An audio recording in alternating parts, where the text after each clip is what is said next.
அரிசி பருப்பையும் நல்லா கழுவி வச்சுருக்கோம். இந்த டம்ளரால் 1 டம்ளர் அரிசி, 1/2 டம்ளர் பருப்பு. அப்போது 1.5 டம்ளர். 1.5 டம்ளருக்கு 3 டம்ளர் தண்ணி வைக்கணும். 1 ஸ்பூன் நெய் போட்டுக்கலாம். எண்ணெய், கடுகு, பெருங்காயத்தூள்,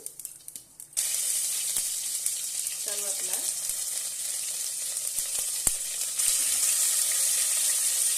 ஆனியன், பச்சை மிளகாலாம் வதங்கினதுக்கப்புறம் தக்காளி போட்டுக்கலாம்.